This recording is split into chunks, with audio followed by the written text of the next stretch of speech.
जी हाँ, तो कच्चा चिट्ठा खुल चुका है और करोड़ों का घोटाला सामने आ चुका है। और इतने बड़े बड़े अक्षरों में आप देख रहे होंगे, हर एम्बुलेंस में बड़े बड़े अक्षरों में बाकायदा विधायक जी का नाम लिखा होता है। जिन सांसदों की तरफ से मुहैया करवाई जाती है अपने क्षेत्र को ये एम्बुलेंसेस, उनका नाम लिखा होता है। लेकिन इसकी जद में, इसकी आड़ में कितना बड़ा खेल हो रहा है घोटाले का, आज एक एक नाम का पर्दाफाश हम करने वाले हैं। गौर से देखते रहिए और अभी तक जो कुछ हुआ है वो क्या है, हम सीधा रुख करते हैं। मेरे साथ खास मेहमानों का पैनल भी जुड़ चुका है। अभी तक आपने ये देखा भी कि एम्बुलेंस घोटाला कितना बड़ा है, कैसे एक ही चीज के बिल दो बार दिखाकर फर्जीवाड़ा किया गया। और देखिए, खास मेहमानों का पैनल इस वक्त जुड़ चुका है। मैं सबसे आपका परिचय करवा दूं, मिथिलेश तिवारी जी XMLA बीजेपी हमारे साथ इस वक्त जुड़ चुके हैं। राजेश राठौड़ कांग्रेस स्पोक्स पर्सन हमारे साथ इस वक्त मौजूद हैं। Mrityunjay Tiwari spokes person RJD से हमारे साथ जुड़ चुके हैं। Madhav Anand ji spokes person JDU से हमारे साथ हैं। Vikram Singh ex-DGP UP police हमारे साथ इस वक्त मौजूद हैं, बहुत अनुभवी। और कैसे ये सब होता है उनसे सुनना बहुत महत्वपूर्ण हो जाता है, क्योंकि जाहिर तौर पर उनका एक्सपीरियंस आज हमें बताने में काम आएगा कि कैसे ये तमाम घोटाले होते हैं। और आप सबका बहुत बहुत स्वागत है। लेकिन सबसे पहले मैं अपने सहयोगी सौरभ कुमार का रुख करना चाहूंगी, इस वक्त जुड़े हुए हैं। सौरभ, सबसे पहले तो बताइए, आखिर कब से चल रहा था ये घोटाला और अब तक ये सामने क्यों नहीं आ पाया? हमारी सरकार के ये आपदा को अवसर में बदलने का मौका, ये खुली छूट आखिर कैसे दे दी गई?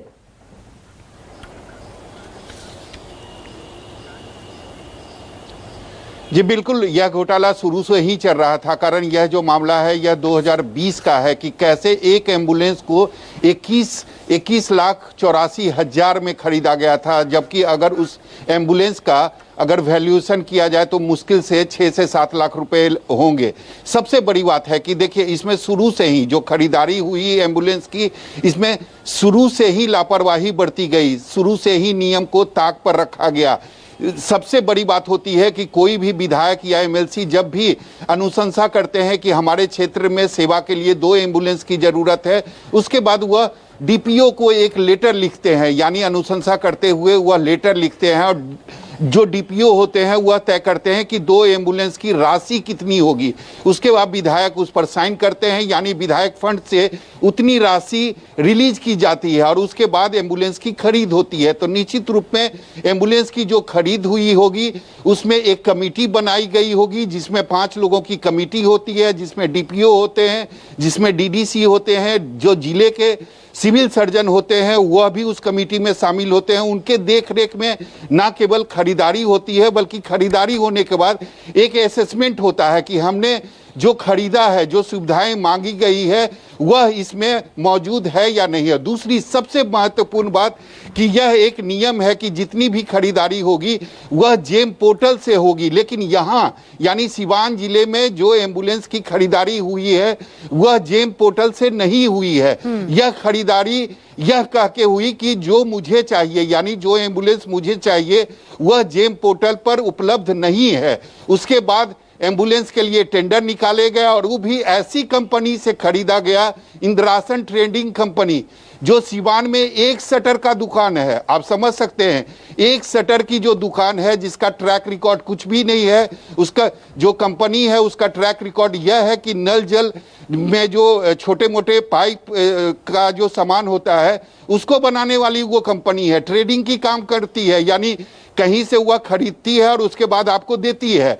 एक छोटे से कंपनी को एम्बुलेंस की खरीदी के लिए, उनके इंस्टॉलेशन के लिए उसको काम दिया गया, जिसका ट्रैक रिकॉर्ड एम्बुलेंस से रिलेटेड या स्वास्थ्य संबंधित जो उपकरण होते हैं उसका रिकॉर्ड उसके पास नहीं था। ये भी गलत हुआ, यानी जेम पोर्टल से नहीं खरीदना ये भी एक गलती थी।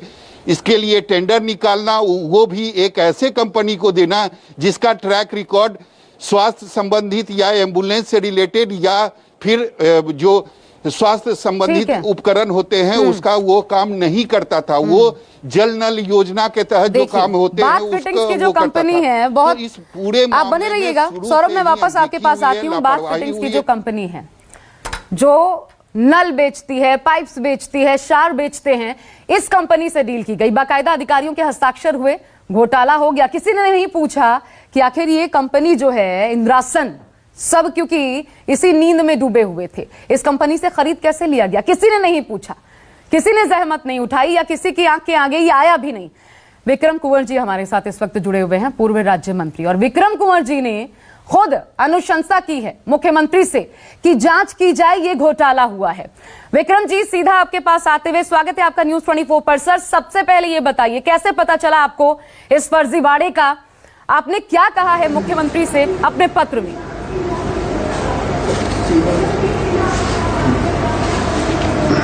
मैंने मुख्यमंत्री जी को 26 को पत्र लिखा और मेल से भेजा कि माननीय मुख्यमंत्री जी, सिवान जिले में जो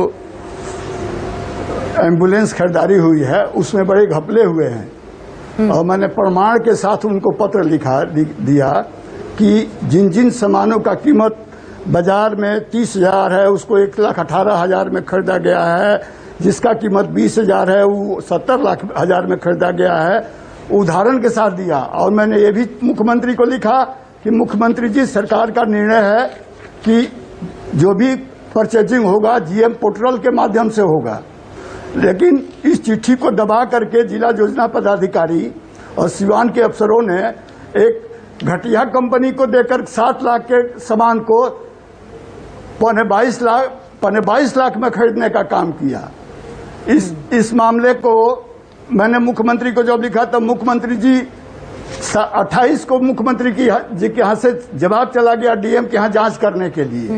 उन्होंने तो त्वरित एक्शन लेकर के इस पर कार्रवाई किया है और हमको उम्मीद है कि इस अगले महीने तक इसका दूध का दूध और पानी का पानी हम करा कर रहेंगे। क्या कार्रवाई हुई है सर इसमें अभी तक, जो आपने मुख्यमंत्री को पत्र लिया जिस पर गवर्नमेंट का जो चिट्ठी है उस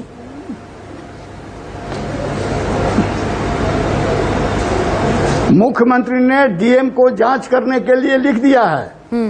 मुख्यमंत्री जी के यहाँ से जवाब चला गया कि आप जांच कराइए, जांच करके रिपोर्ट करिए। प्रथम दृष्टया आप इस पूरे घोटाले को बखूबी समझ रहे हैं, लेकिन ये इसीलिए मैं कुंवर जी आपसे एक चीज समझना चाहती हूँ, मैं आपसे एक चीज समझना चाहती हूँ, किनकी संलिप्तता, किनकी सहभागिता इस बड़े घोटाले में आपको नजर आई?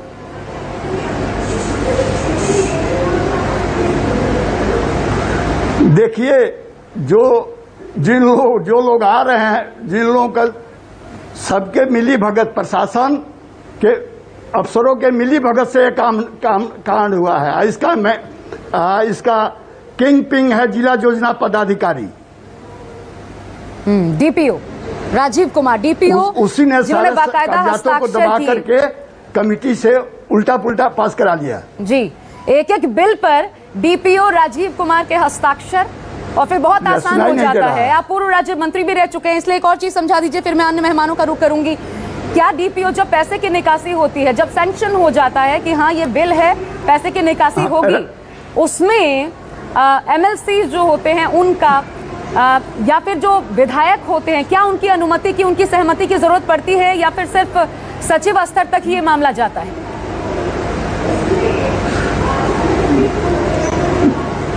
विधायक का काम है दस्तखत कर देना, चिट्ठी लिख देना।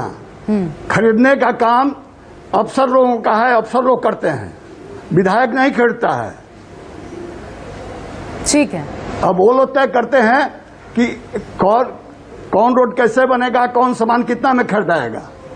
और ये जानबूझ करके डीपीओ और सीवान जिला के कुछ अफसर लोग मिलजुल करके सरकार के चिट्ठी को, जो एक बार 18 में गया है, एक बार 20 में गया है कि जीएम पोर्टल से ही सामान खरीदना है, इन लोगों ने चिट्ठी को दाब करके अपने मन से प्राइवेट को दे दिया। ठीक है, आप बने रहिए, माधव आनंद का मैं रुक कर लेती हूँ, आप बने रहिएगा। आपने बहुत बेहतर तरीके से समझा दिया कि कैसे ये सब कुछ हुआ है। माधव आनंद जी, ये कैसे खुली छूट दे दी गई?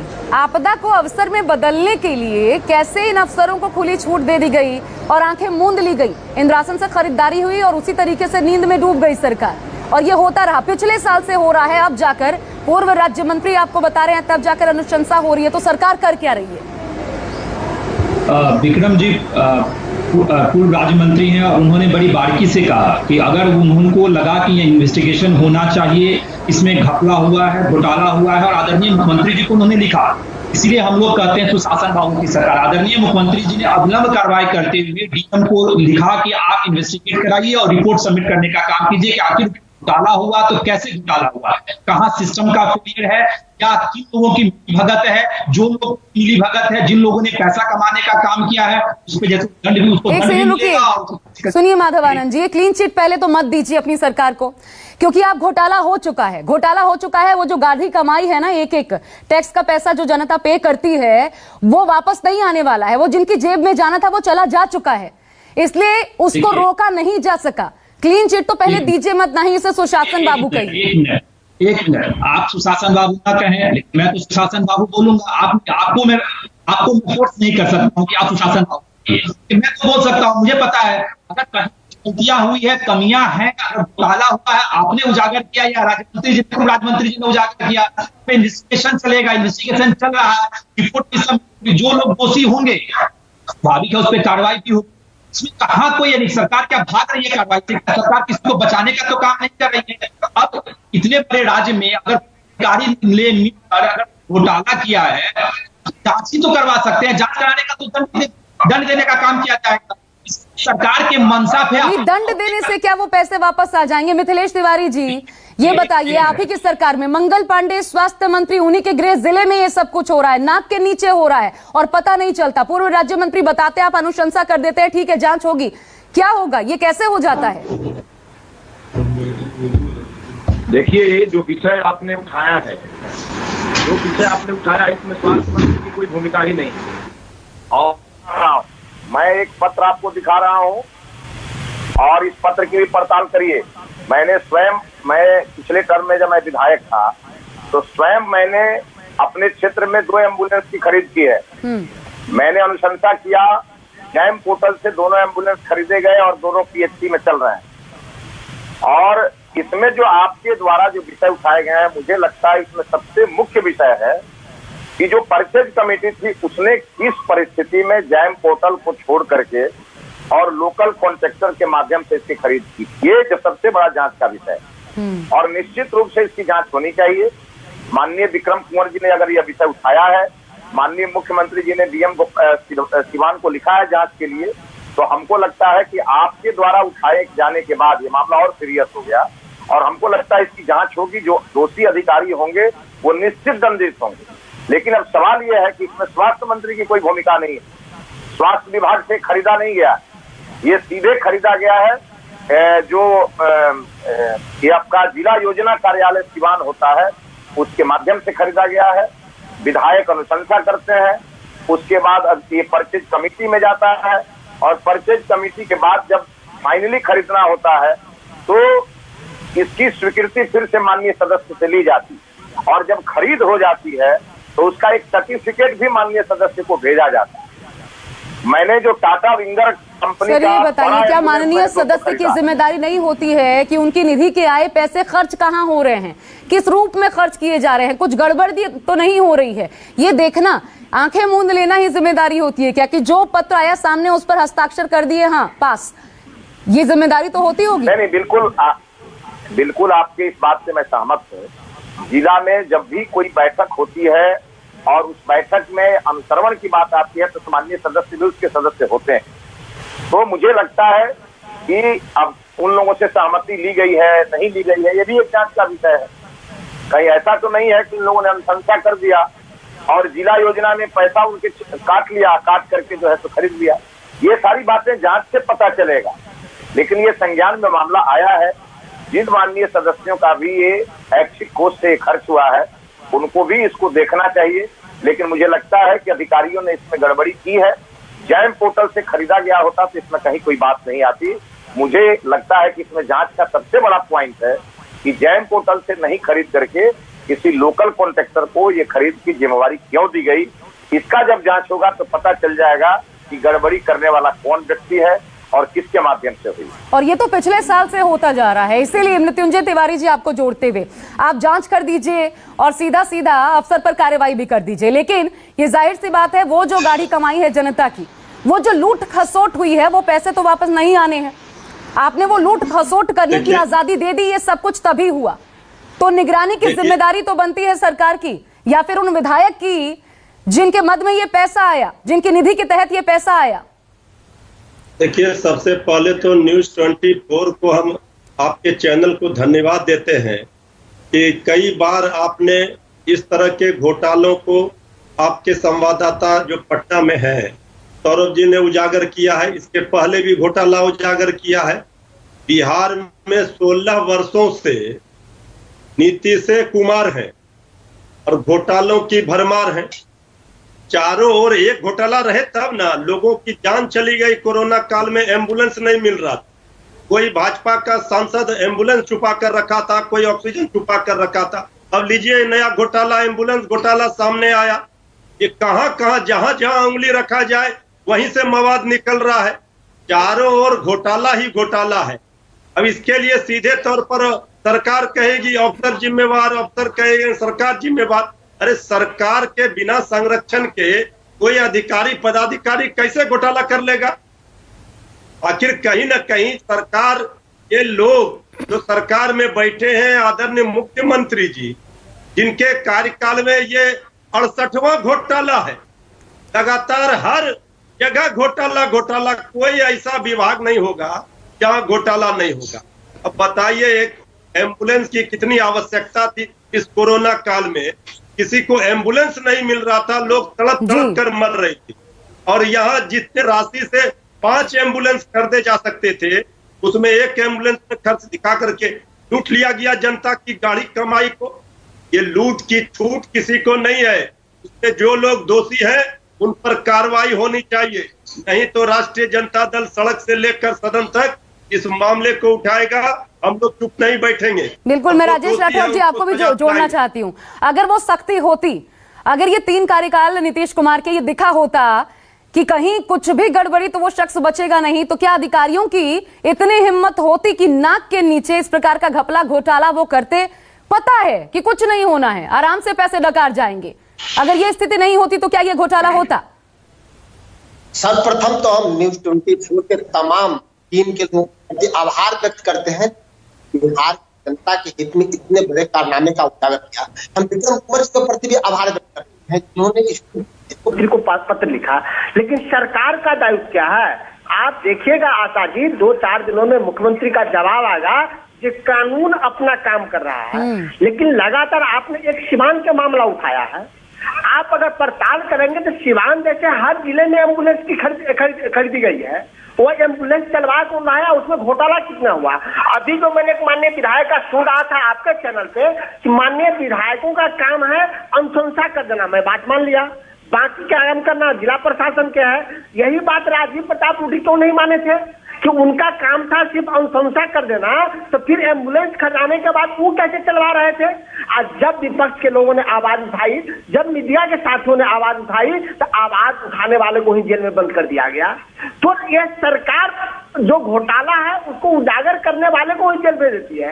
अगर सरकार निष्पक्ष हो, सरकार जांच करे, तो घोटाला करने वाले को जेल में भेजने का काम सरकार करती, तो मुझे नहीं लगता है कि एक पर एक घोटाला होते जाता।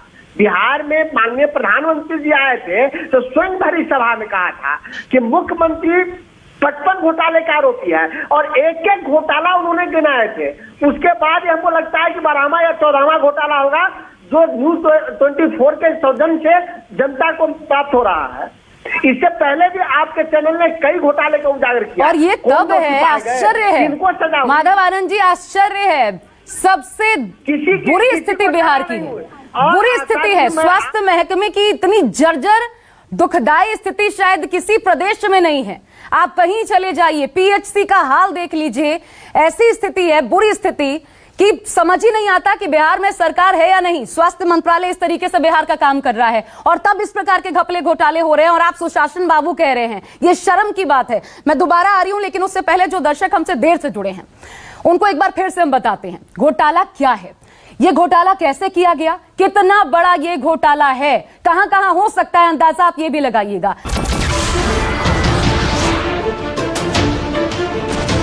नमस्कार, मैं हूं मानक गुप्ता। अगर आपको हमारा ये वीडियो पसंद आया हो तो इसे लाइक और शेयर जरूर करें, और हाँ, हमें सब्सक्राइब और फॉलो करना ना भूलें ताकि आप देश और दुनिया की कोई खबर मिस ना करें। तो जुड़े रहिए हमारे साथ और देखते रहिए News 24।